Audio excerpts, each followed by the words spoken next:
a second if there was an act for each race in Canada and the Liberals violated the equality provisions of the Canadian Charter by keeping certain legislation that discriminates against Black people or kept a specific date as a deciding factor for whether people could claim that they were white.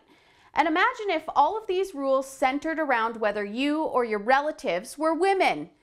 Well, you'll be shocked, or maybe not, to know that they're doing something just like this with the Indian Act. First of all, I hate even saying that title. It's just so gross and it singles out an entire population. Like I said, imagine if there was a White People Act or a Black Guy Act that made it possible for the government to run your life. There would be absolute outrage. The Indian Act is basically a set of rules and guidelines on how the government controls First Nations groups, and it was first passed in 1876. It's very outdated, it's been the subject of lots of controversy, and has been changed more than 20 times. And listen to this. It defines, so actually the government defines who is recognized as First Nations.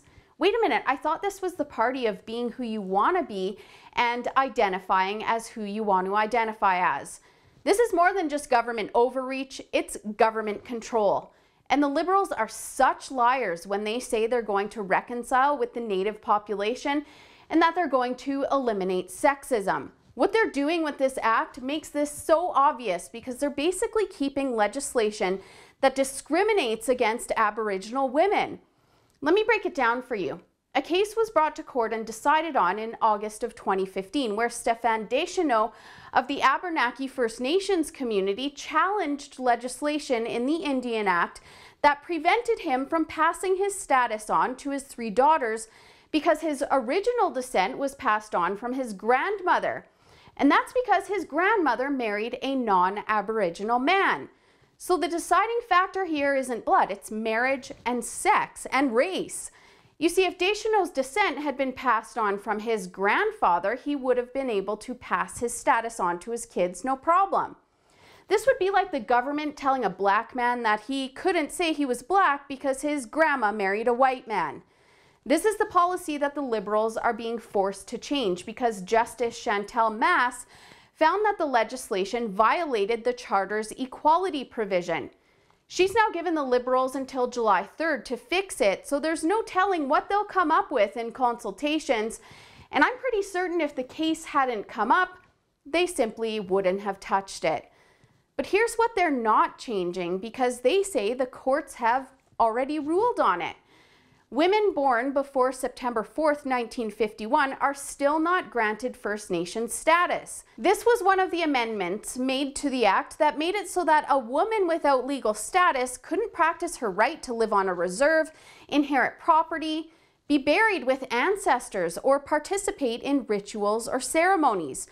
It's a piece of legislation that shows real discrimination against Aboriginal women that's not based on heritage and blood relations, but on dates, and the same restriction doesn't apply to Aboriginal men.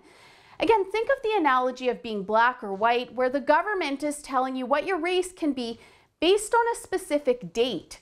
So here we have a double disappointment from the Liberals, the party of equality and feminism, who aren't doing a damn thing about real sexism and discrimination unless a court makes them.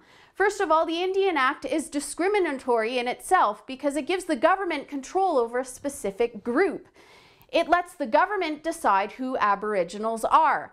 Imagine if this were any other ethnic group and what kind of outrage there would be in the same circumstances, like I said before.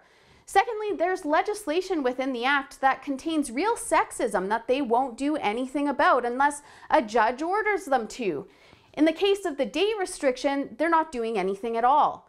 Our feminist Prime Minister is actually keeping sexist legislation within the Indian Act. Some feminist. What Trudeau and the Liberals should really do is abolish the Indian Act altogether. In fact, if they cared about Aboriginals at all, they'd make this a priority. It's so beyond repair and outdated that the changes that they make just aren't doing anything to help First Nations communities. And all these actions on the behalf of the Liberals suggest is that they live in some Orwellian world where they believe that some First Nations people are just more equal than others. It shows that they aren't committed to First Nations people at all unless it's for a photo op at the right time. But the Liberals always do this. They promise the world to minorities and play identity politics to pump up their do-gooder status to capture votes. At the end of the day, though, the only thing they're doing is letting these people down. And all I see is the Liberals treating Aboriginals as second-class citizens, but I don't see any solutions from them when it comes to real inequality. For the Rebel.media, I'm Holly Nicholas. Thanks for watching. Click the button to the side if you haven't already to subscribe to our Rebel Canada YouTube channel so that you don't miss the other side of the story in Canadian news.